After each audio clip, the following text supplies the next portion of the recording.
Hey everybody, what's going on tonight? So finally got these damn brakes finished. They've been nothing but a fiasco trying to get everything figured out, having to modify stuff, get them to fit correctly. So got them all bled out.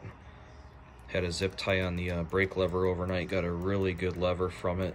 Took a while to bleed them because everything was bone dry on it, but if you can see the little lines right there, that's for the lever radius. So I adjusted it just past 18. It's right around 19 millimeters. So once I go for a ride, I'll see how I like the lever feel and everything. But I think this the Galespeed, the VRC19, should be good for the pistons on these calipers, since they're 34 millimeter pistons on them.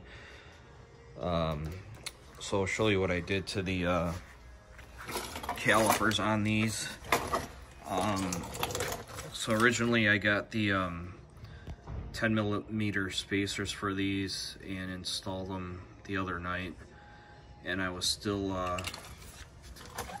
not getting enough clearance on the brake pads with the rotor. So as you can see now, the edge of the rotor is pretty much almost even with the top of the brake pads, maybe just short by a little bit, but it's the best I could get it. So I ended up using my original 7 millimeter spacers from Pro Bolt that I had with the Brembos, and then I just put a flat washer on the back side of it, and then also with these air cooling ducts with the mounts, also they kind of act like washers too, so that adds a little bit more like a spacer to it. So I think somewhere around like 9.70 for total spacing on these. I'm not sure why it was off so much, but I think it's something to do with the caliper mounts on these forks on the Öhlins are different than OEM, is the only thing I could figure out. But nowhere in the Öhlins, the manual does it say anything about the mounts being different from OEM, or having to use, you know, spacers or what size they are or anything like that. So I guess you just gotta pretty much figure it out on your own, which is what I had to do. And then the rear caliper bracket here, as you can see, I filed off quite a bit on the bottom side of that to get the bleeder screw and then the rubber cap on it installed, and the bottom was pretty much like this top part, so I pretty much filed it down even with the bottom, maybe a little bit more, and just got those to clear.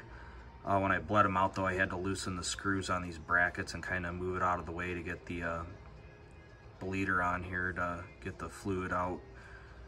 And then of course the bolts for the rear fender mount wouldn't fit through. I mean, it would fit through the bracket, but then the caliper sticks up on the back side of the bracket, or on the back side of the fender, so then the bolt was hitting the caliper, and then of course I couldn't get the nut on the bolt, so I just went the easier route and zip tied it. So that'll work, not too worried about it, should be good.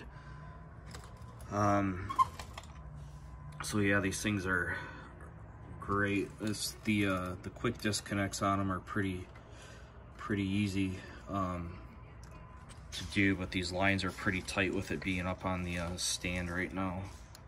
See if I can, there we go. So pretty much disconnect it, go up to the line, don't lose any pressure at all because it doesn't go anywhere. Now put it back on. If I can get it one-handed and film, there we go. And back, absolutely no pressure loss at all, which is why I like these things. So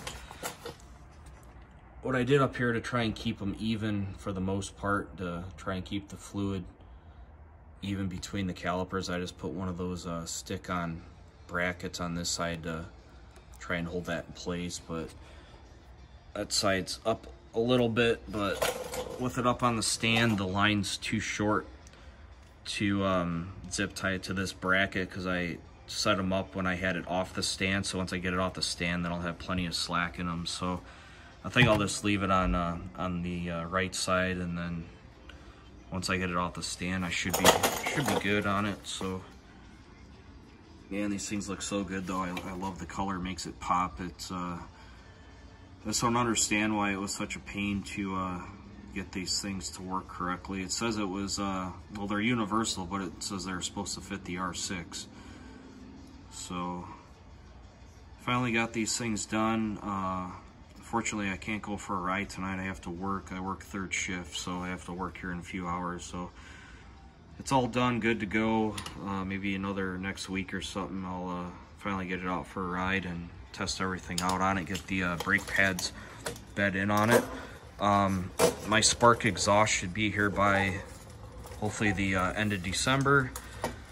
So getting rid of the arrow, gonna try spark, which should be pretty good, and then I'll eventually get the dyno and all that stuff. So yeah, any questions on these, let me know.